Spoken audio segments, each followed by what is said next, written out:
Ladies and gentlemen, welcome to the third annual Detroit Regional Chamber International Women's Day event, presented by Walker Miller Energy Services.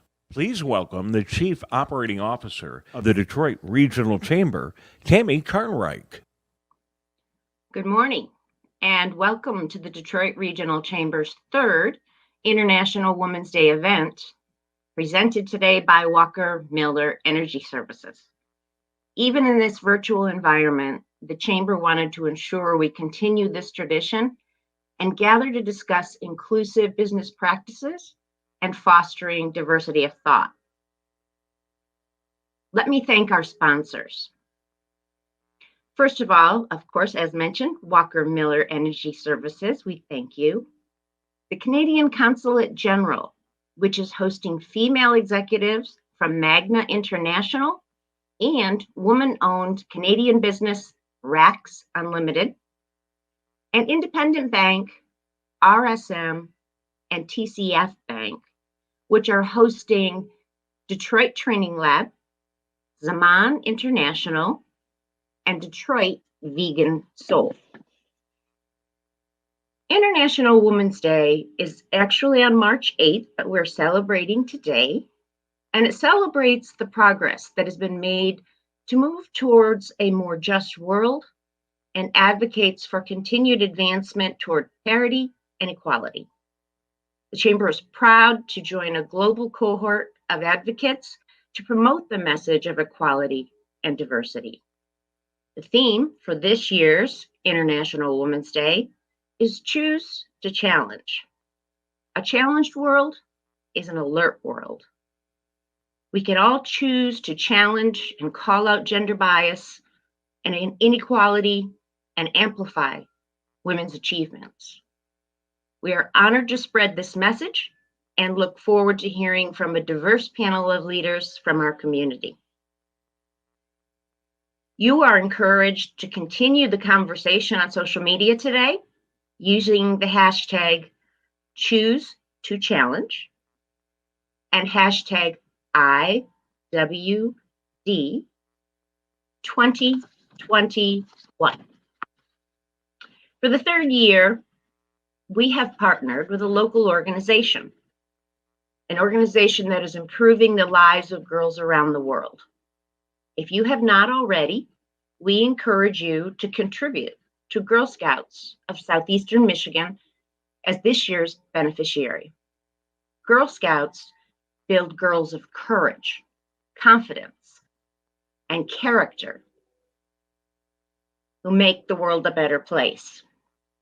They learn and they grow through Girl Scouts of Southeastern Michigan's STEM, outdoor education, entrepreneurship, and life skills programs and activities.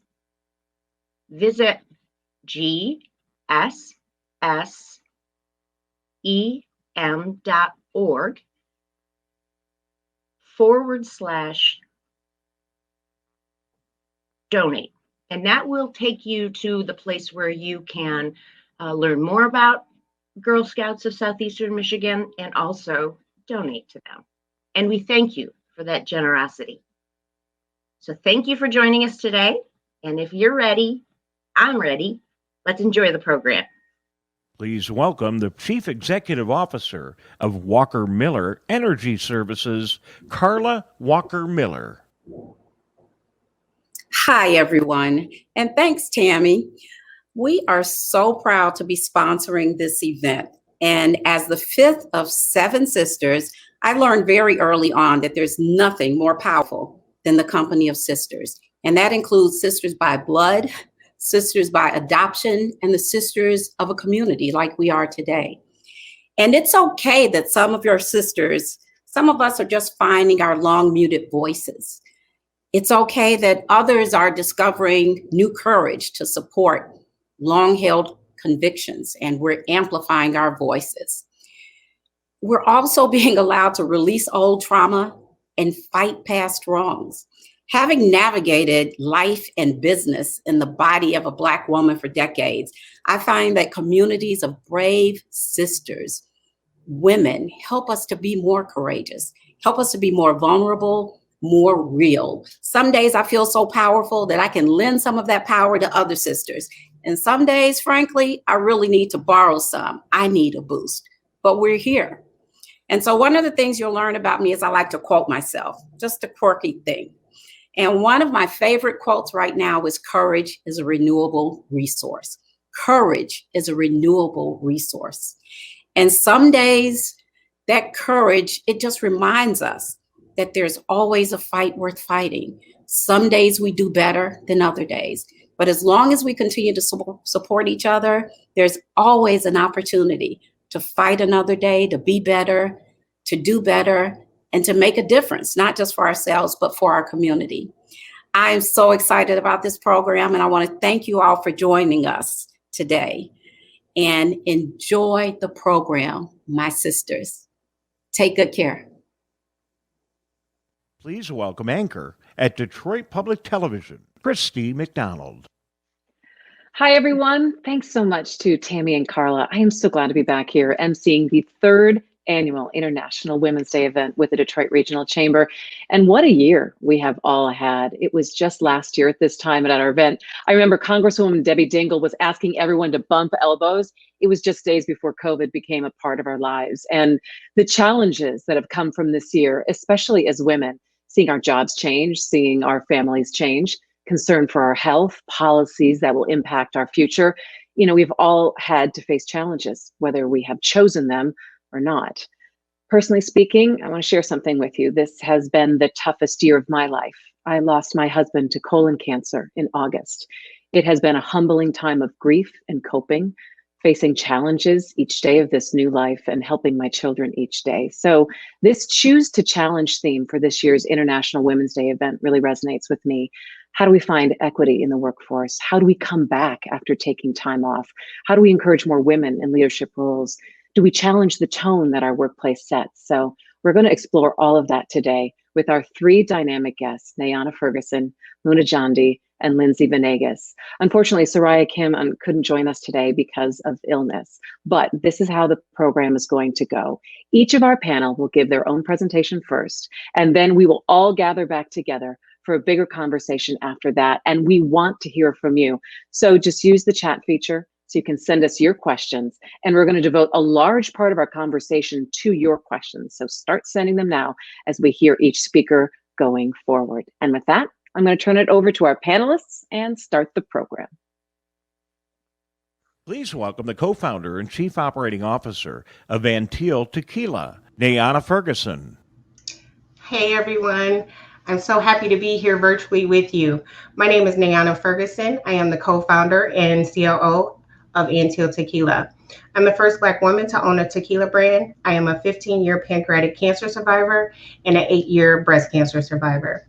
In 2017, my husband and I chose to challenge ourselves and make a very dramatic change in our lives. In 2017, so much was going on. I was in the financial industry, and my job decided to move all the financial assets to New Jersey. And my husband, who was a VP of operations, was being moved around from department to department. And I don't know about you, but we were getting tired of letting someone else dictate our future. So we chose to make a change in life and go after our dream.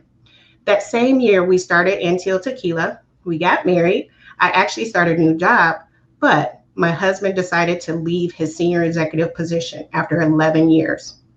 We had no experience in the spirits industry at all. We each had prior experience owning our own businesses, but this was totally new for us.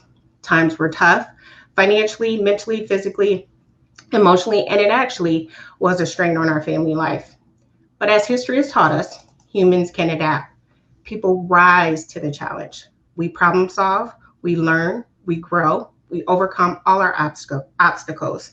We can thrive in pressure situations that not only help us to learn more about ourselves, but teach others, especially our children, how to be resilient and fight for what we want to achieve in life. Little did we know when we started our brand that we'd encounter a global pandemic that forced us to shift our efforts and focus solely on online marketing to strategically grow our brand new brand. Because of COVID and its impact on businesses, we could have quit. We could have let our goals and dreams slip through our fingers, and it would have been understood as a pandemic was unlike anything anybody else has seen. But we didn't. We chose to challenge ourselves and keep fighting. Forbes magazine actually wrote and published an article about me being the first Black woman in the world to own a tequila brand during the pandemic. We didn't know the pandemic would also bring some civil unrest as well. And it continued to upend businesses and growth. Again, we remain resilient. We continue to focus our efforts on social media to drive our brand visibility. And when you continue to push yourself and not allow yourself to get up, great things will always happen. And they did. Media outlets out of nowhere began to focus on Black-owned brands, and my story of being the first Black woman to own a tequila brand started getting nationwide attention. Thankfully, just before this happened, we partnered with a retailer that shipped throughout the US, and when the media outlets began to write about the brand, we were in a position to meet our increasing demand. Now, when you own a business, it's a challenge every day. Being the first Black woman to own a tequila company and also being a first of this kind in the industry, it's always bringing another set of challenges. But with every challenge, there are stumbling blocks that teach us to be remarkable. They teach us what we're capable of. They teach us that we're stronger than we think. And they also teach us about growth. It's always a choice. I chose to challenge the spirits industry by being the first Black woman to launch a tequila brand. And you can always choose to change, or you can choose not to. And you can choose to grow.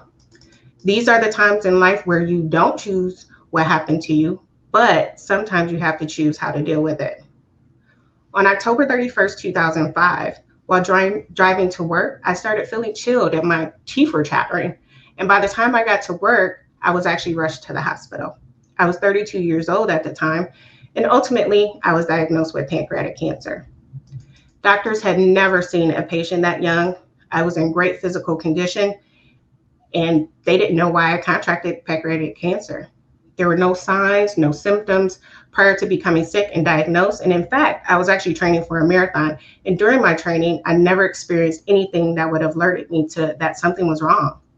I did not choose this challenge, but what I did choose was to challenge the disease and the mindset of getting this diagnosis. I would not lie down to it. I would battle it. I would not become another statistic, and I would defy the odds. I would be a survivor. I was a single mother at the time, and the only thing on my mind was to beat it so that I can be here for my daughter. There was no one that I trusted with her, and it had to be me. I would not let her grow up without me. Even though I knew I would overcome this disease, I had to be prepared should anything happen during the 8-hour surgery, which is called a Whipple procedure. I wrote letters to my friends, family, loved ones, and I mentally prepared myself for the best, not allowing any shadow of a doubt but before succumbing to anesthesia, I actually said to myself, Nayana, wake yourself up. As you see, I did. That was 15 years ago. The recovery was extremely difficult and took 3 years for my body to recover. Thinking I was okay, 6 years later, cancer returned, and it was actually in the form of breast cancer. Again, I didn't choose it, but I chose to challenge it. If I could beat pancreatic cancer, I could surely beat breast cancer. Surgery again, my mindset was the same as before. I learned lessons from all those times in life, valuable ones. There are always times in life that we face challenges that may seem almost impossible to overcome, but we can. We can become aggressive. We can fight. We face adversity and rise to the occasion, whatever it may be. If we have the mental strength and toughness and visualize a positive outcome, we have the strength and ability to see it come to fruition. Back in 2017, when I asked my husband if there was anything in life that he could do, and he wanted to create a tequila brand, and I said, why not? I chose to challenge his way of thinking, as we're inclined in society to put negative in front of the positive far too often. I have learned that mindset is a powerful thing, and if you face your fears, become comfortable with the uncomfortable, imagine what you can accomplish in your life. Imagine how you can impact the world. I did not live through the hardships of beating cancer twice to not live his life to the fullest. I chose to overcome so that I can have an extraordinary life, as I have many more chapters to write in this book. I chose a life that inspires others through my story, my hardships, and my challenges. One that also motivates me to be a better version of myself each and every day that passes. So when I asked my husband why not, It was the same mindset that I had in the hospital those times, telling myself that I will beat it. So I ask you, are you going to choose to challenge yourself daily, weekly, monthly? Are you going to rise to the occasion? Are you going to face your fears and accomplish what you thought was impossible? Believe me, if I can do it, I know others can. My name is Nayana Ferguson. I'm a businesswoman. I'm a mother, a wife, a grandmother, an optimist, and most importantly, I am a fighter. Thank you. Please welcome immigration attorney and the chairwoman at the Michigan Women's Commission, Muna Jondy. Good morning, everyone, and thanks for joining this conversation. It's an honor to be here. My name is Muna Jondy. I'm an immigration attorney, chairwoman of the Michigan Women's Commission, as you heard, and I'm a wife and mom of 4 kids. I have 2 girls in university and 2 boys who love to play hockey. On this International Women's Day, I choose to celebrate the historic achievements of women everywhere. I really like the theme of choose to challenge. It's interesting to me because sometimes, like Nayana said, the challenge chooses me.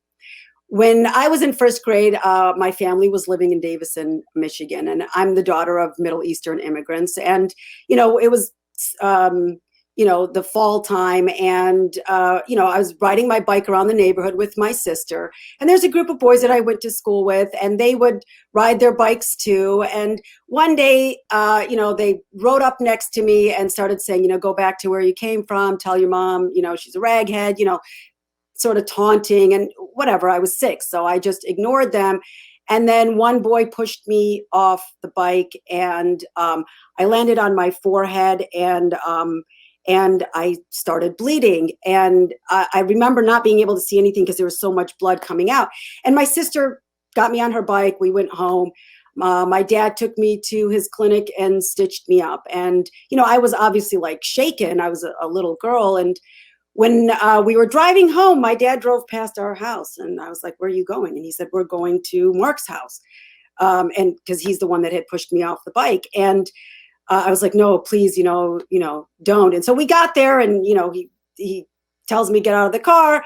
I get out of the car, we go to the front door, and I'm hiding behind his leg. And I'm like, I no, please don't do this. And he said something to me that, even though I was young and it seems like a heavy message, it really stuck to me. He said, if you can't stand up for yourself, how will you ever stand up for anybody else? And it might seem like a heavy message for somebody that's young, but I've carried that with me in my life. When I was in high school, I went to school, finished high school in Clio. And, there's always a couple of boys that would, make comments to me, and I would ignore them. And then they started throwing firecrackers. I don't know if firecrackers still exist, but back then they did. Under my car when I would leave the school parking lot. And again, I would just ignore them. And then finally one day, one kid, I was walking next to the lockers. He sort of just like shouldered me into the lockers, and I literally just turned around and I punched him in the face. And what I was thinking at that time was, that I can't just keep ignoring this. Like, these boys need to learn that not every young woman is just going to keep taking it. And I thought I was doing it not for me necessarily, but for other women and other young girls, that we need to stand up for ourselves and let them know that this is not okay. And I also think that sometimes as women, we have to make a decision not to challenge. And I've had to do that as well. So many of us women have these experiences, and we often have to decide, like, is this where I'm going to put my emotional and psychological energy? Because sometimes there's just so many challenges. It's like, I can't rise to every single one. So when I had finished law school, I did very well in law school, and I had decided, I wanted to go work in a corporate law firm. And really, it was just because I'd finished law school and, was broke. And, I wanted a job that I knew was going to be the best paying, even though I did not see myself in my career trajectory there. So I sent my resume to the corporate firms, and I got an interview to all the firms that I had sent my resume to. And, I remember my second interview that I went to, they try to see like your personality and stuff. And so one of the interviewers asked me, what are your hobbies? Do you like to read and sew? And this was a panel of all white males that were interviewing me. And I remember just saying, this interview is over. and I got up and I left. I didn't challenge. I didn't say that this is sexist. Maybe some of it was I was immature and I didn't know, the best way to handle it. But I also thought to myself, is this where I want to put my emotional and psychological energy into this challenge? And I feel like as women, we often have to make that decision. And when I do decide to challenge, a lot of times, honestly, I'm thinking about my kids, my boys and girls, because I want them to be in a world that's more open and fair to 50% of the population. So where do I choose to challenge? It's really in my personal life first. So I want to know that I choose to challenge my own implicit biases, and that whether that's in my friend group, whether that's in the school that I choose to send my children to, or who I hire here in my office. And I recognize that the implicit bias challenge that I choose is a lifelong challenge. It's not something that I'm going to, it's not a one and done, necessarily. So I know that this is something that I have to do my entire life. And at the Women's Commission, we choose to challenge in the systemic obstacles that face women every day in the workforce. We have 3 committees: the Unlocking Opportunities, Financial Freedom, and Visible Authentic Leadership. And basically what we focus on is accessible and affordable childcare, pay equity, and increasing the number of women on corporate and nonprofit boards and C-suites. And there's so many women face barriers that prevent them from full participation in the workforce. A lot of those barriers come from the costs and time, dollars, and energy of caregiving for others. And so we at the Michigan Women's Commission, our focus is to find out what these barriers are, make policy recommendations to the governor, and try to help in implementing these. The last point I want to make is to my fellow women. We need to be supporting each other. I've been watching the musical Hamilton on and off for years, which if you haven't seen it, unrelated, it's fantastic theater. And after Aaron Burr kills, if you've seen it, after Aaron Burr kills Alexander Hamilton in a duel, he says that he was too young to realize that the world was big enough for both of us, meaning for him and Alexander. And I feel like that as women, like we need to recognize that the world is big enough for more than just me. It's not about getting to the top of the hill and looking around and seeing rolling green grass and thinking, wow, I made it, I must be amazing. But really looking around and saying, it's pretty lonely up here. What I need to do is see how I can get others here with me too. My fellow commissioner, Whitney Gravel, always says, climb and lift. And I love that. So I would like to leave you with that message. Ladies, we should always be aware and be focused on climbing and lifting. Thank you. Please welcome Vice President at Ideal Group, Linzie Venegas. Good afternoon, everybody. Thank you. My choose to challenge, first of all, I just want to introduce myself, Linzie Venegas, Vice President of Ideal Group. Ideal Group is 7 different businesses. We're located in Southwest Detroit, and we focus in construction, manufacturing, and indirect material management. So we have a very diverse portfolio. But the one thing that is consistent with all of our companies and is our culture. And so my choose to challenge talk today is about how I am approaching sustainability at Ideal. It's a very big topic. It's super important. A lot of my customers are, there's a lot of formal sustainability models out there. So my brother and I, we started talking about that and how do we really build out a model? So the first thing we did is we just took a step back.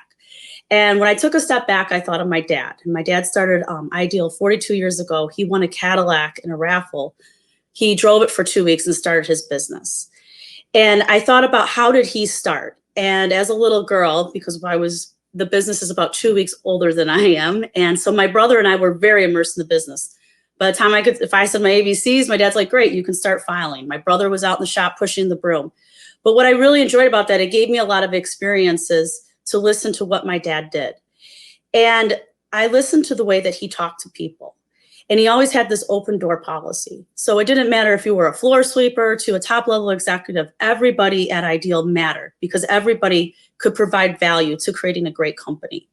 So as I continue to start just to kind of peel the onion back, really sustainability and the core of it is really about the golden rule, right? Treat others and how you would like to be treated. So we started building our sustainability model, kind of thinking about that golden rule. And so we did our first piece of it was talent. So I'm going to read a quick quote from my father.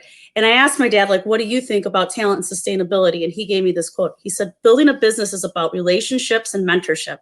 By connecting with your people and creating opportunities for them to grow, you'll give them a chance to stay ahead and be the best. And I love that quote so much because one of our taglines at Ideal is always being stay ahead and being the best. But it's not just only the company staying ahead and being the best. It's about creating a great environment so people can stay ahead and being the best, not only at their works, but in their personal life. When within the talent piece, there was two subsectors. And we thought about diversity and inclusion, obviously, and also wellness and development.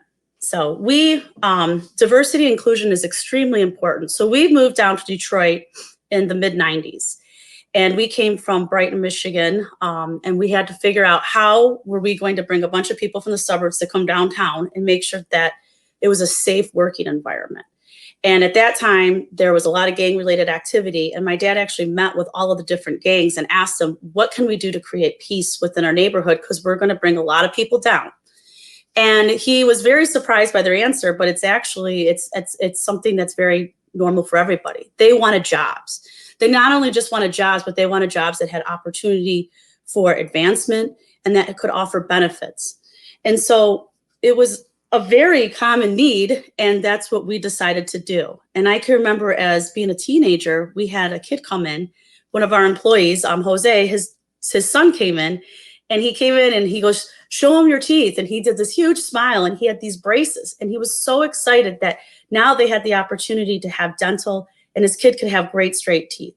So it's really about being inclusive with your entire people. Also, we talked about wellness and development. You can never walk a mile in anyone's shoes. And Christy, I compliment you with talking about, your personal challenge this year. I think definitely with COVID, a lot of people have had a lot of different personal challenges, and they come in all different things. Myself, I've had a challenging year besides trying to run a business through COVID. My mother-in-law passed away, and then a month later, we had a massive house fire. So everybody has like a lot going on, and so we have to make sure that we're protecting the wellness of our people at your company. The second part that we talked about is community wealth.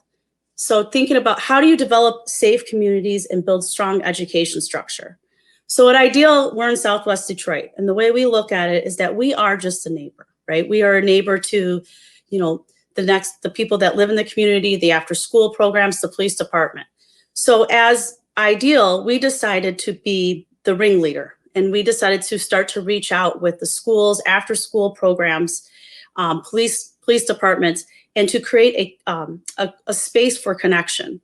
And so when we were able to create space where people could actually connect, we were able to then identify the needs of the different needs that each sector had, and also get familiar with each other so we could all lend a helping hand out to each other. So community wealth is extremely important. And then lastly, I would say partnerships.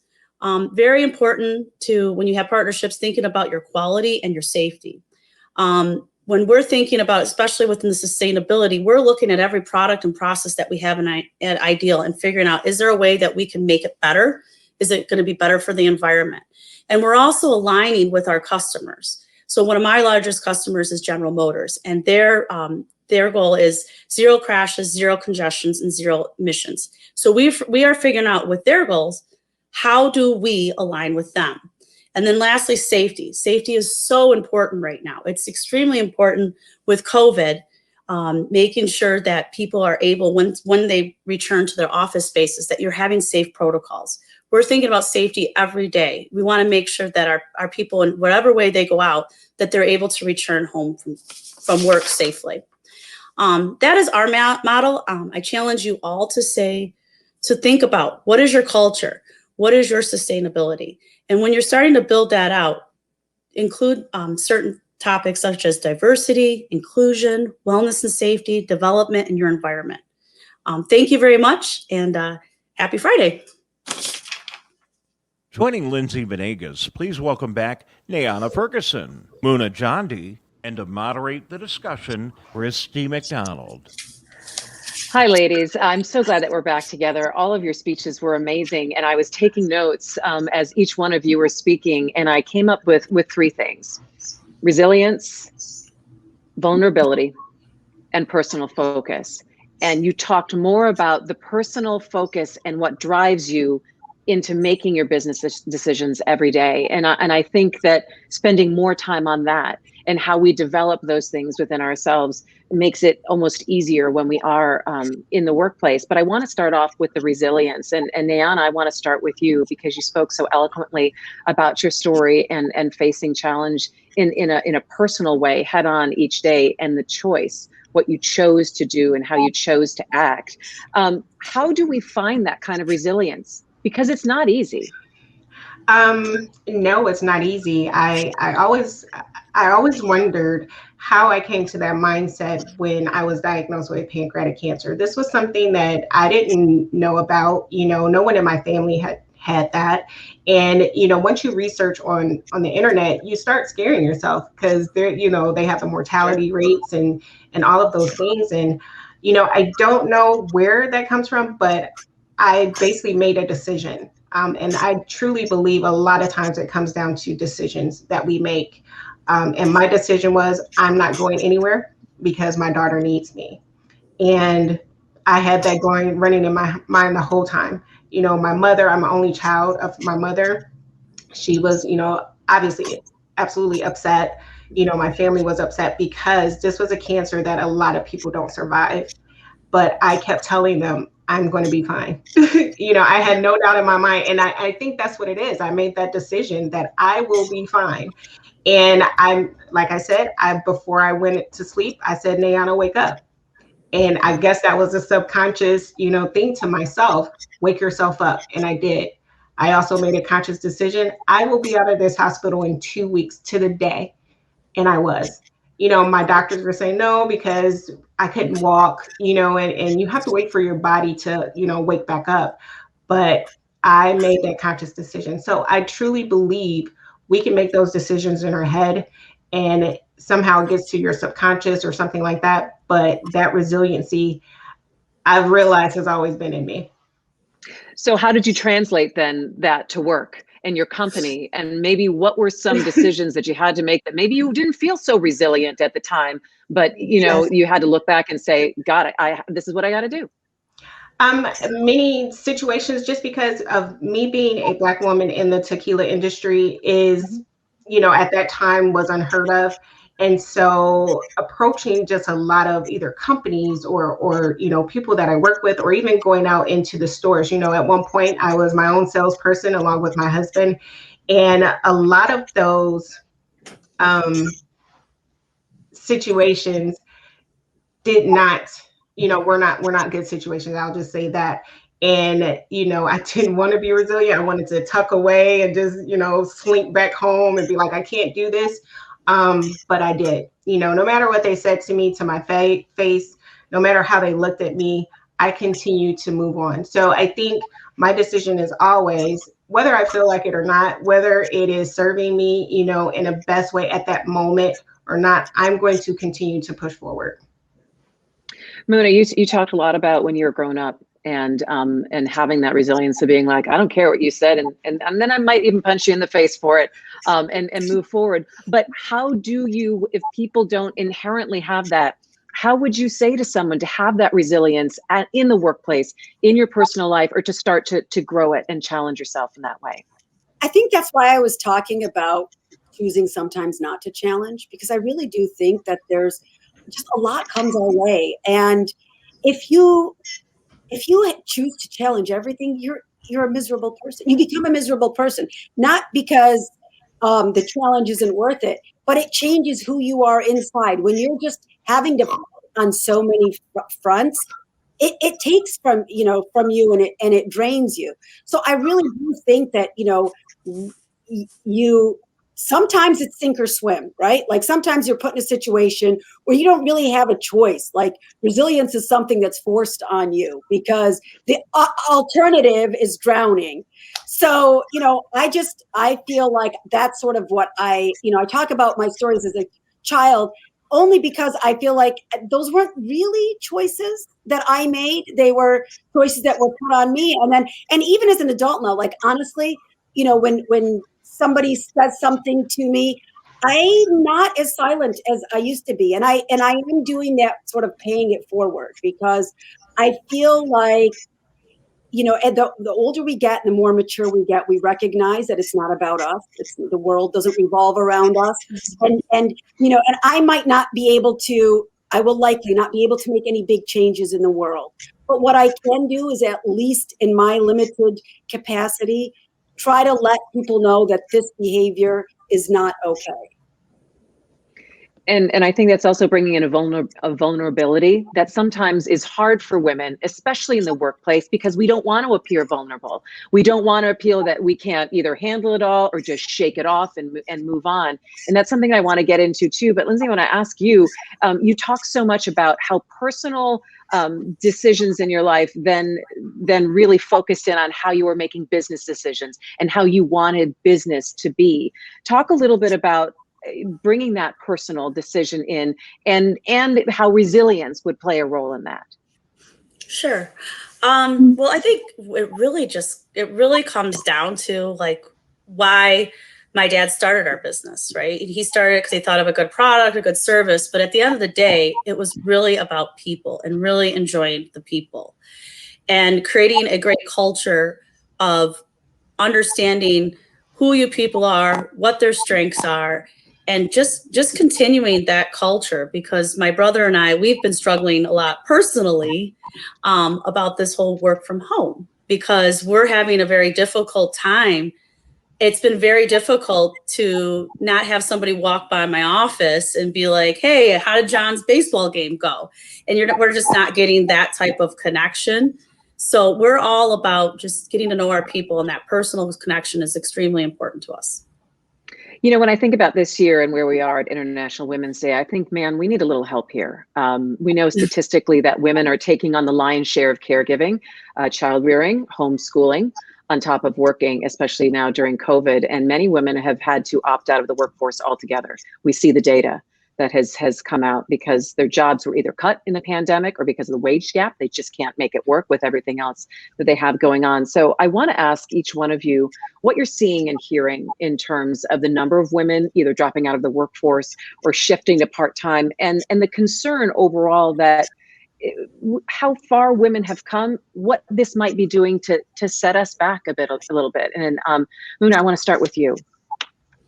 I think in terms of the setback, like there is, I think about it personally. I have young kids who are learning virtually. I couldn't get any work done at home. Like, I'm being honest, like they're home. I couldn't get on a client call. The boys start fighting. Like it wasn't working. But I recognized that I was privileged enough to hire somebody to come and to sit with them, so then I could go to my office and get work done. But most women don't have that opportunity. And I feel like, as somebody who I own my own business, I can't shift to part-time. I can't, and I think a lot of women experience that. And, I have a friend who, we were talking about this, previously, but, I have a friend who, she had kids and she put her kids in childcare. And she said for about 4 years, she made almost no money, but that she couldn't afford to leave her job because she would lose that seniority at that time.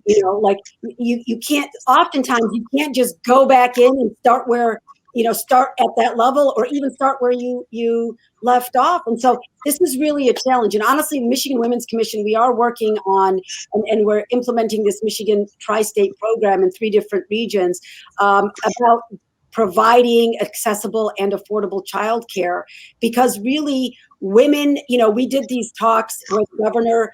We went around the state to meet with women to talk about what are the issues of concern. And overwhelmingly, it was accessible, affordable childcare. And, women are caregivers, not just for children, but oftentimes for elderly parents and grandparents. And, it takes a real toll. And this is something that, obviously businesses need to take into consideration, but I think, government has a role to play in it too. Yeah, and I think I do want to get into a little bit of the policies and what workplaces can do to encourage things and make things a little bit easier. But Nayana, I want to get you to weigh in on what you've heard and what you've seen in terms of women in the workplace, and what your concern is about. Does this set us back? What we've all experienced, I think, in COVID in the last year. I truly think it is setting, some people back, in especially women, in a lot of ways, just because I have heard, and I do have friends who have lost their jobs, their positions last year due to COVID.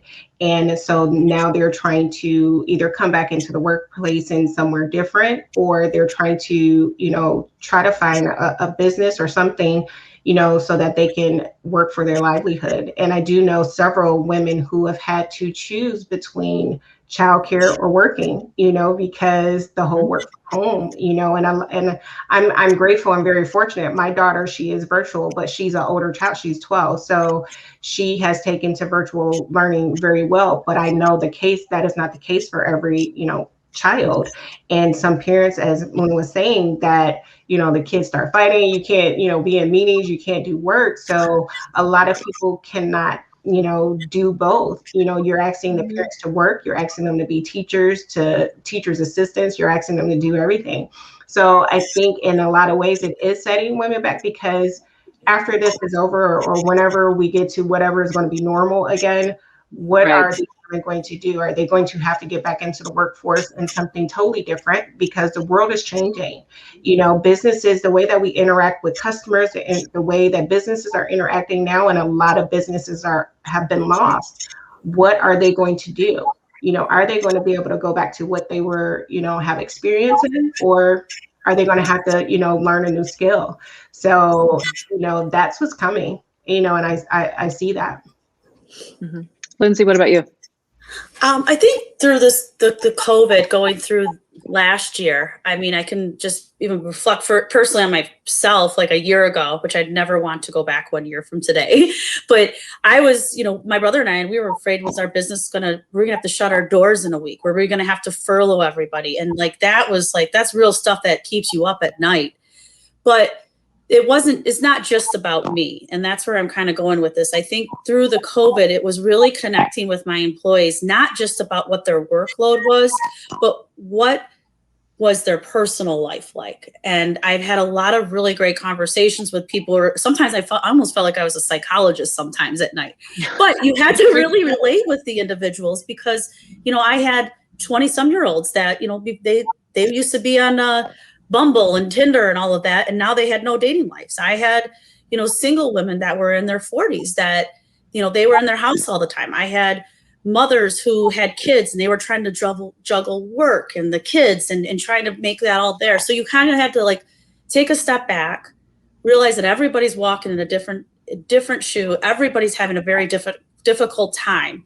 And how can I, as an entrepreneur, as a business owner, be extremely flexible and try to be as accommodating as I can, so they can, one, get their job done, but also create the best, so they could have the best wellness, because they need to make sure they take care of themselves first and foremost before they're going to be able to take care of the work at Ideal or their families. So going forward, I think I'm going to be a lot more intentional about really understanding what's it like when you walk out of Ideal every day.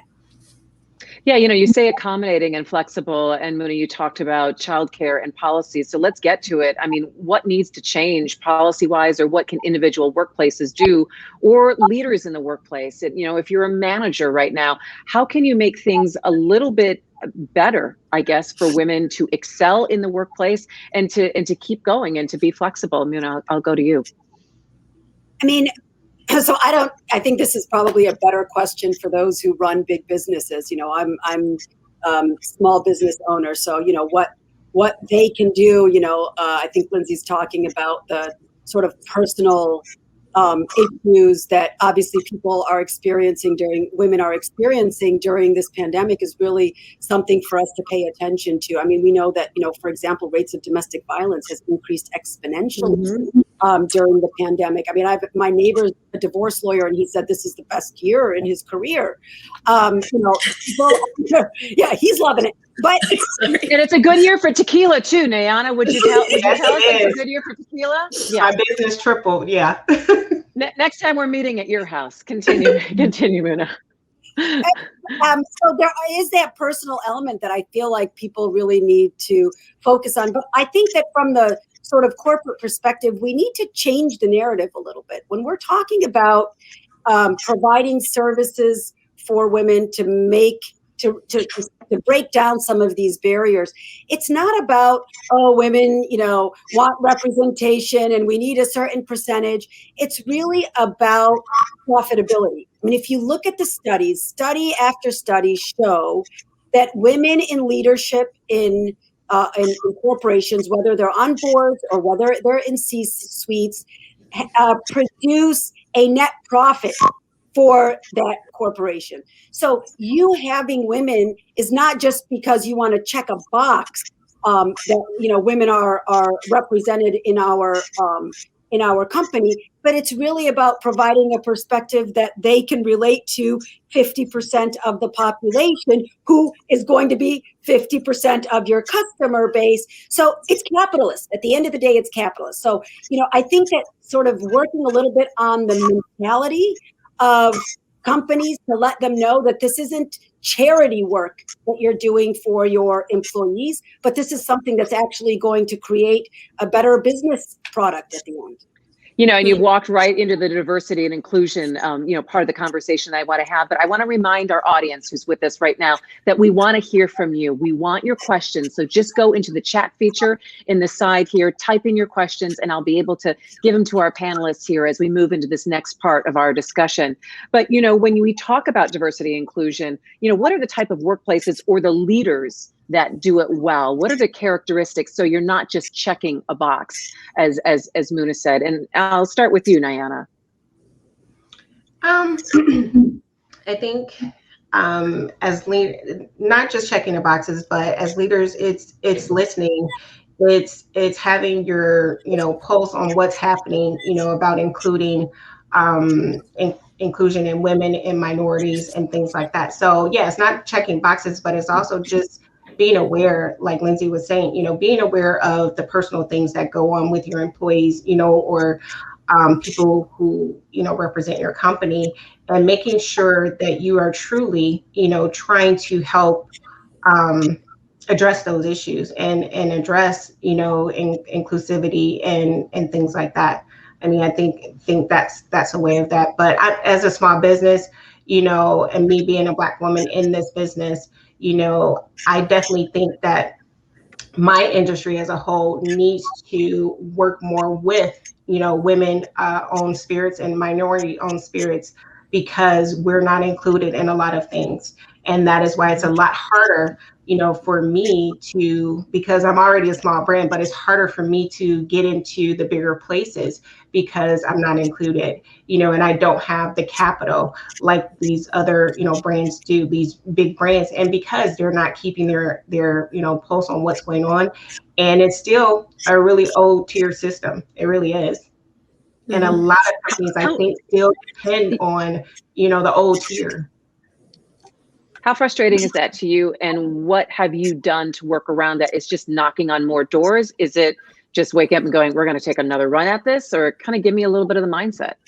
We've been thinking out of the box. In the liquor industry, it is a 3-tiered system, and it is a antiquated system. And it is made for, a male-dominated industry to succeed. It is not made for a woman or minority-owned business to succeed. So we have thought about out of the box. We've done marketing a different way. We've done the way that we approach, our customers a different way, because that is not going to succeed for me. I don't have the billions of dollars like Diageo and things like that has. So we have to think out of the box and go around, to be able to succeed in any way. Linzie, so this is deliberate inclusion. These are deliberate decisions that people are making in business. And so when you look and you maybe model some of your behavior after, what are some of the things that other businesses are doing when they make deliberate decisions about inclusion and diversity, and how constant is that conversation that needs to happen at a workplace? Well, I think the conversation can be constant, but if the actions aren't taken by the business and there's not a culture that's set, then the conversations just land on deaf ears. And I think that it's extremely important. And I was talking a little bit about at Ideal, and we're in Southwest Detroit, is just really to step outside of your business and literally take a look to your right and take a look at your left and see how those people are living. And if there's a way that, and get to know them, because like when you get to know your neighbors, you get an idea to find out what path they're going down, what adversity they're having.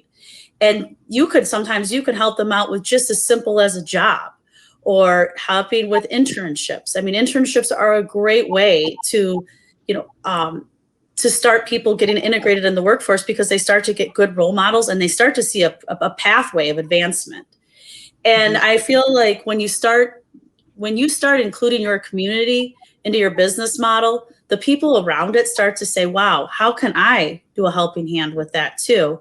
And it starts to create a snowball effect, because when somebody usually gets helped, they typically will turn around and help somebody else out. And that's really what we're really trying to create in Southwest Detroit, is creating an area, a pathway where we can reach out to these kids, get them in a very young age and figure out what's the best paths. Not all of them are college bound. Some of them can go to trade school. You can make a lot of great money going to trade schools.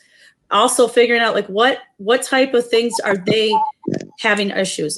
Do they not have a safe space to go to after school? Do they not feel safe at their homes? And you can do a variety of different things. And not everything costs a lot of money, but it's really about just engaging with people. I think also inspiration and leadership and seeing a woman at the front of the room can also make a huge difference in your workforce and in other women who are coming up through the ranks. So Muna, let me ask you, you have some stats in Michigan about women in leadership. You want to go ahead and share with us on that? Yeah, sure. I just wanted to share with you some stats on the number of women that are on corporate boards and that are named executive officers. So in Michigan public companies, 21% have women directors, 2% are women of color, and 18% of Michigan's 77 public companies have no women directors at all. Women lead only 5 publicly traded companies in Michigan, so that's 6%. Women comprise only 12% of named executive officers, and 58% of Michigan public companies have no women named executive officers at all, which matters, of course, because this is the pool which most CEOs are chosen from. And nearly a third have no women executive officers. And lastly, women of color remain underrepresented across all categories. They represent only 2% of board seats, 2% of named executive officers, and 2% of executive officers. So, and these numbers, a lot of these numbers have been static since 2007. So the amount of progress hasn't been as much as we would need to see. Yeah, and it then goes to the larger question, if we could all solve this in the next 25 minutes or so, is what needs to change those numbers? Because as you said, I mean, we've been saying these numbers they have been flat for 10 years and more. But I want to go to our first question from the audience. And remember, just get in the old chat feature, type your question, send it in to us. We've got a bunch of them coming in now. We're gonna go to them. So the first question we got was, have there been any silver linings of the last year? What are you going to carry forward when we return to a new normal? And I love this question because this is a time of disruption, right? And sometimes some of the best inspiration, creativity, entrepreneurship can come from disruption. And Nayana, I'm going to let you answer this one first. What are the silver linings from this year? I mean, the silver lining was our business tripled, prior to COVID happening. We were just getting into some other states besides Michigan. And we were like, how are we about to do this? And what's going to happen? And then, of course, when COVID first hit, and it was just so many questions, we didn't know how this was going to affect our business. The silver lining is everybody started drinking. Everybody started saying, hey, I don't know what's going on COVID. I'm going to be drinking. And our business, went up, and we were able to get into other states. But one of the other silver linings is, yes, it made us become more creative, you know, in how we were going to get to our customer base, because we could no longer see them at events. We can no longer do tastings, you know, at restaurants or stores or anything like that. So what do we need to do to make sure that our customers knew that we were still there? And also customers in the states that we were moving into, because they knew nothing about us. So I think that is what's going to stay with us, is just being more creative and thinking outside of the box of what we need to do to make sure we have our brand visibility wherever we need it to be. All right, Lindsay, what about you? We've talked about the challenges, but what have been the silver linings for this year for you? Sure. Our silver linings, some of our businesses did very well, and they grew quite a bit, which was really great. But it was due to a lot of, this happened so quickly. And I have a great group of executive leadership, and we really came together and collaborated and said, okay, what happens if we go this way? What happens if we go take a left? And we took a right, and we developed plans, you know, if our business was going to drop off the cliff, if it was going to grow. And I have a great group of people that work for us, and they did some extraordinary things, and I am forever in debt for them for that. But it was really neat to see how people react in a very chaotic time. And a lot of people really prevailed. Yeah, and I think also what was interesting for me to see in my line of work is how much more nimble we can get and what we can do without. What are the things that we can excel without so much? And some of the things that maybe bogged us down, it's streamlined process a little bit more. Munima, what about you? What are some of the silver linings here? You know, Christy, you had mentioned earlier about sort of vulnerabilities. And I think that as women, we're sort of, I don't know, taught that you can't really show your vulnerabilities. And oh yeah, you got to put on the Teflon face. That's it. I can constantly move forward and keep fighting, and nothing is going to ruffle me. Right. And so talking about that, or talking about our failures, because failure is a part of life, whether it's in business or your personal life. You know, you don't always make good choices. Your judgment is not always on. And so I feel that, I know in my view, I feel that this last year, because I know that we're talking COVID, but this last year was also political instability. So, you know, it's kind of a crazy year, you know, all around. But I feel like it was like between me and my girlfriends and, you know, my extended family, like the ability to show those vulnerabilities and to just be like, I don't know, I'm just feeling fatigued, even though I've been sitting at home for 4 days. You know, why am I tired? Why? You know, I don't know what to do to fix my business. You know, business is going down. I don't know what to do to increase it. You know, and just to have these conversations, to me, there is something to be said about sort of group therapy, you know, in the sense that knowing that others are experiencing it too, and it's not just you. I don't know. I found that was something uplifting, and women in my circles have felt more comfortable to have this conversation in a way that I don't feel like myself or others were comfortable with a few years ago. Authentic vulnerability, and not being afraid to show it. I do want to get to failure and how it does not have to be a dirty word, but I'm going to go to our next question here, because we are talking about female leaders as well, and kind of exchanging along with each other what are best practices, and the importance, I think, of mentorship too, and having another woman in the room to look up to. So the next question is, have you had women leaders in your life, and what were some of your biggest learnings from them? Lindsay, let me start with you. Sure. I guess what comes off right off the bat is my dad's assistant, and she's been with us for almost 30 years. And I've been working with her since I was like a little girl. And she taught me some amazing things, like how to use PowerPoint and Excel at 14, 15, 16, and gave me a lot of really good fundamental skills, like in the business world. But I also really learned a lot from her about how she supported my dad. And she always had this saying, you know, we have to make Frank look perfect. And it really wasn't just about making my dad look perfect. It was about ideal looking perfect. But she was very humble, and she was able to add her input and also get her way.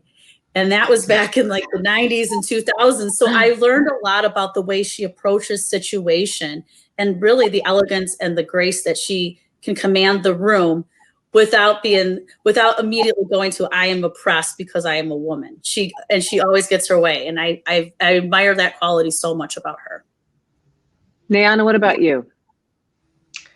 I saw that question, and I've been really trying to look to see, because unfortunately, women leadership in the professional world, I don't really think I had too many examples, because when I was in senior executive management in that level, I was the only one.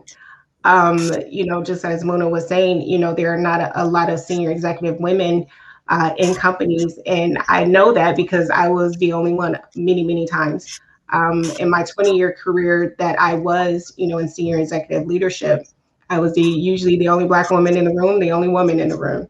So as far as leadership, I don't feel that I had too many role models or leaders, but my mother and my grandmother were always leaders who I looked up to in my life, because they both, and I think probably that's where some of my resilience and some of my, the way that I am comes from, just because of the many, many challenges that they had in their lives. And I saw how they handled them with grace, even though they have vulnerabilities as well, but they handled them, and, they just meet them head on. So I think truly that's where I got that from. Yeah, I think it's really interesting that you said that you walked into so many rooms where you were the only woman and you were the only Black woman. And Yes. could you share with me how you either prepared for those rooms, how you felt when you were in those rooms, and have you changed how you feel when you walk into those rooms again? Do you know what I'm saying? When I used to walk in those rooms back then, I would over prepare, because I never, because of course, as women, we have to make sure, like you said, the facade, and we have to make sure we have everything on point. We have to be perfect. And at that time, I would over prepare, make sure I had every point, if I was doing a slide or presentation, make sure I knew everything down to the wire, knew any answer, to any question that could be posed to me. So it was always a nervousness, and always not even a fear. I think it was more of a nervousness and, having them look at me. Now I don't have any fear of that, because I still am in the corporate world, also with my business, but I'm no longer in that type of leadership role, which I don't want to do right now. I'm handling, a business as well. But right now, when I am representing my business, I don't have any fear, because I know what I'm talking about. So the different approach now is, I think I'm more relaxed now. Back then I was real, because I had to have on the power suit and the heels and everything. Now I don't have to do that. So I think just even as I've gotten older, I am confident in myself. I'm confident in what I can talk about. I'm confident in what I'm doing. And back then, maybe that over preparedness was because maybe I wasn't as confident, because I was always the only woman. Mm-hmm. You said so much that resonated with me. The power suit, the uniform, the feeling of you got to over prepare, because you never want to be caught not knowing something or feed into the narrative. Oh, that blonde lady doesn't know what she's talking about. Yeah, but I think that we walk that fine line of perfection and an unrealistic expectation of ourselves when we do walk into that room. And Muna, let me go to you and talking about someone who has inspired you and who you looked up to, and what some of those characteristics that you've taken with you, and maybe talking a little bit about that, losing the perfection and over preparedness and the gaining the confidence.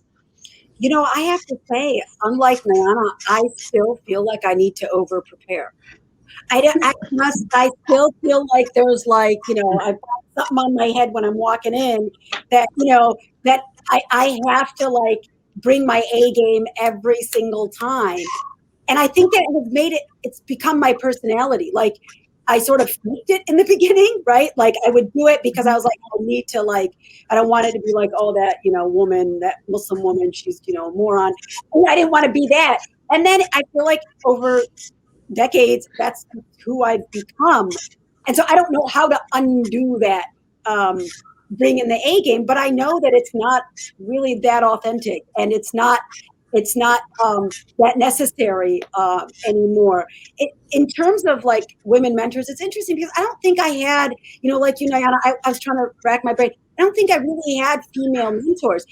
But I think the difference now is, I grew up in the 90s and, went to law school in the 90s. And, with the age of internet, I feel like I've been able to be inspired without actually having a personal relationship with women in a way that I just, back when I was younger, it's like you're just looking around for somebody. Now I don't need to. I see them every day in all industries. And honestly, it's inspiring. And I feel like my daughters don't know what it's like when I was growing up. I know that sounds so old, but when I was growing up in terms of having, women examples, but I remember like going to a dinner and a federal judge was talking about how she was the first judge that was appointed, and how they used to make the decisions. They would discuss the cases when they were on the golf course. The men would go and discuss the cases when they were on the golf course, and she didn't golf, and so she wouldn't go. So then when she got a case and needed to discuss, she invited them all to her house for a Tupperware party.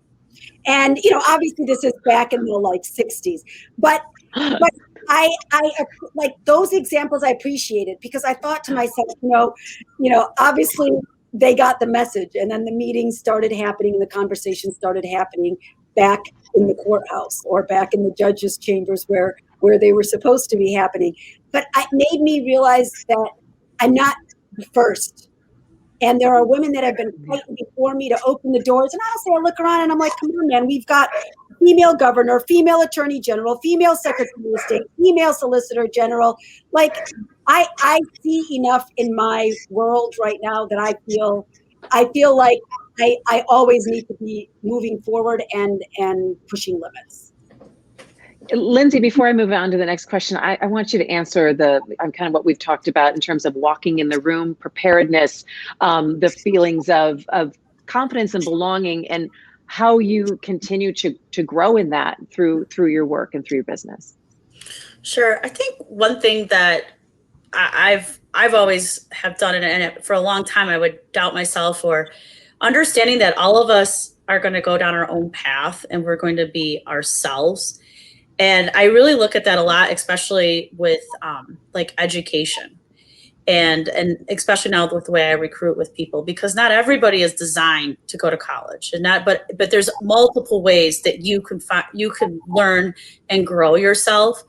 And just knowing that it's like one size does not fit all. And I think that as we are doing much better of that today, but when I was younger, it's like if you didn't follow step A, B, C, or D, you were doing something completely wrong when you were you were doing all of those steps, but you were doing it your way.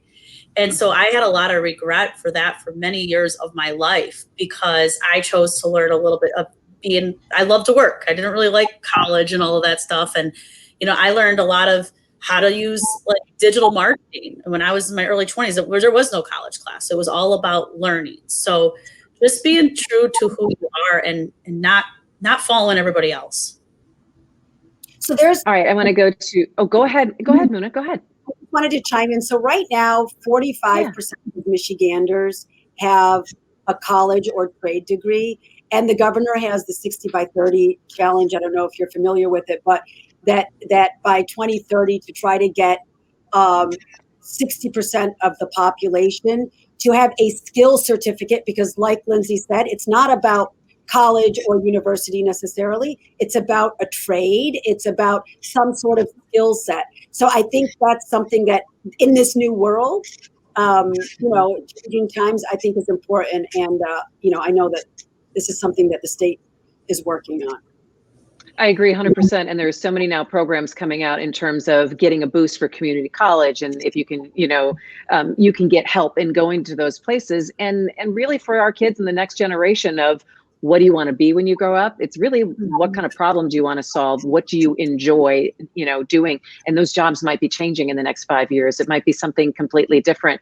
Let me move to the next question we got from our audience, which is, what's the one thing that each of you wish that you would have known before you started in your respective businesses or your careers? And so, Nayana, I'm going to start with you.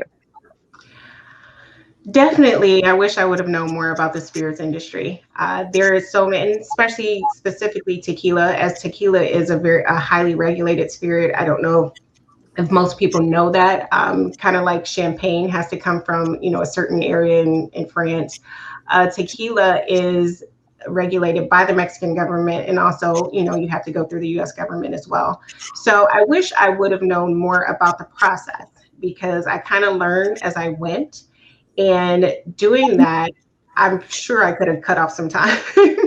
My husband says that, you did amazing, because we got our tequila out in 11 months. And we've encountered some other brands who have taken 2-3 years. So I obviously did well, but there are just some processes that I wish I would have known. Also, just it's so much that goes into having a spirit brand. And there's some steps that we kind of skipped and then had to go back to. So again, it's all about the processes that I wish I would have known. But, I did learn it. I'm a fast learner. And I learned it as I went along, and now I know it. So, but yeah, I wish I would have had a mentor. I really do, in this industry. But I did not. So I kind of had to go on my own. But actually, I am a mentor now, because my husband and I also have a consulting company for smaller businesses, and also smaller brands. So no one will have to go through the same thing that I did. That's excellent, and I'm sure a lot of people are going to really they're going to do well under your mentorship for sure. Muna, what about you? What do you wish you had known? So I think, like Nayana, I wish I would have been more conscious about finding a mentor early on, even if it's not in my industry. A woman who was successful, who had gone through things and could be a guide for me to be conscious of. It's not that they didn't exist; it's that I wasn't conscious about finding one, and I didn't recognize at the time that it was important. So I had to just sort of flounder and figure it out on my own. I also think, and I plug this book all the time, and I give it to all the young women in my life. Nice girls don't get the corner office.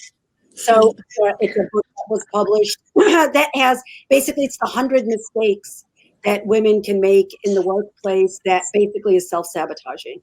And just to know what to avoid. I mean, 100 is pretty good. I mean, even if there's a couple of them that relate to you, it would have helped. I mean, now I'm too old, it's too late. But for younger women who are, still moving up in their careers, and, I think that it's important to know what those mistakes are, so that way you don't self-sabotage. Never too late, Muna. Send me the book. Okay. Lindsay, what about you? I wish I would have said no more often. And what I mean by that, because the more as us women say no to some of the stereotypes, the more we're going to create a culture of inclusivity with men and women.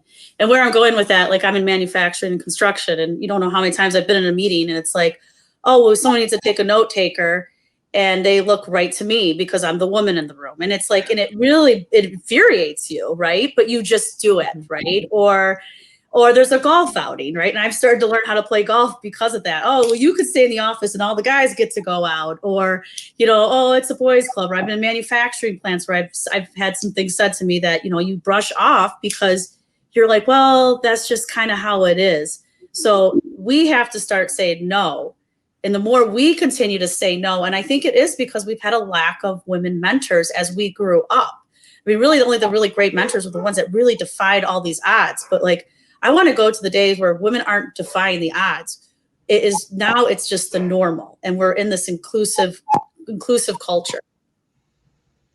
All right. Well, we are coming near the end of our time, and I was going to ask you all one last question. I guess just your final thoughts of what we want to take away, because I mean, Lindsay, you almost helped wrap it up on that challenging and what we choose to say no to, or that's not okay, or hey, that's got to have to change. And that's because it's what I feel deep in my personal soul and how I live my life on the outside of business, and I'm taking it inside of business. So what's the takeaway that you would like to leave everyone with today? And Nayana, I'll start with you. The takeaway is always, we can choose to challenge, but like Mona said, we don't always have to. And with Lindsay, I agree with you. Sometimes we do have to say no because we start having to make sure attention is being, focused on these stereotypical roles, that are pushed upon women, especially in the workplace. You're in manufacturing, of course, is a boys' club, wherever, golf and all of that. So yeah, I believe that that's a challenge in itself. Challenge that stereotype. Say no and say, hey, just because I'm the woman in here doesn't mean I'm the secretary. You know what I mean? I am a boss of a company. One of you guys can take the notes. I'm just saying, that's something that you can do. But yeah, continue to challenge the stereotypes that are put upon women in business. We need to speak up a little bit more, because yeah, a lot of times we just take it and keep it moving. So I definitely, think that we all can continue to do that. And then sometimes, some of the challenges, it may not be our fight at that moment, but it's something that we can always continue to try to improve on. And, I'm always going to challenge something, because I've had so many challenges in my life. I think that's the person that I am. But I am working on, especially in my industry, to make sure that women are heard a lot more. Okay. Nayana Ferguson, thank you so much. Muna. I would say that I think we need to be sort of just recognize that challenging isn't always comfortable. And, it's not always nice. You want to be nice and you want to be polite. Look, I just don't really think that's the way to approach it. No, sometimes you just have to say to your racist uncle, you're racist. Like that comment is prejudicial. And so I feel like as women, we're often like, or even as your personality, like I'm not somebody that just wants to go around and be fighting with everybody. But sometimes when something happens in front of you, you can't choose to ignore it. And the way that you challenge it can't be nice. And I just think we need to recognize that sometimes we have to get out of our comfort zone in order to challenge something because it's important to challenge it. And then lastly, I would just, repeat, women, we need to support each other. We need to support each other. We need to be, carrying each other. And, when we see an opportunity, Nayana says she's a mentor. That's great. Lindsay, you listen to your staff. Like that's the stuff that we need to really continue to do. Mm-hmm. All right, Lindsay, you get the last word here. Thanks. I would say mentorship is extremely important, and you don't have to mentor the world. I mean, mentor somebody that you work with, and find a woman that, and also find somebody that there's got to be some commonality between you, right? And because you could be the teacher if you can see the talent in them. And also, I think when you're mentoring somebody, understand that they're always going to make new mistakes, and give them a soft place to land. Because, we all have tripped over and fell, and, somebody was always there to give a leading hand. And that's how you really grow and develop as a person. Nayana, I'd be remiss if I didn't ask one question that did come in from the audience. Where can we find your tequila? Where can we get Anteel tequila? Can we get some margaritas delivered now? I could have had some bottles ready, Yeah. We are in over 300 locations in Michigan, and any store in Michigan can order for you, but you can go to anteeltequila.com. We actually have a store locator on there, so you can put in your zip code and find a store near you. All right, that sounds great. Well, I'd like to thank all of our panelists, of course, Lindsay, Muna, and Nayana for their time here today. Thanks to all of you who took out your time today and joined us. Please continue the conversations where you work, to your community group, to your friends. It's a great way to kick off International Women's Day. And I also want to thank again our sponsors for today's event. They made everything possible for us here today. And also just a quick reminder that our charity partner is the Girl Scouts of Southeastern Michigan. Just go to their website to help them out or buy cookies. And if you need a friend to help you with those cookies, I am available at all times. So take care of yourselves. Be well until next year. I'll see you later. Happy Friday. Thank you. Thanks.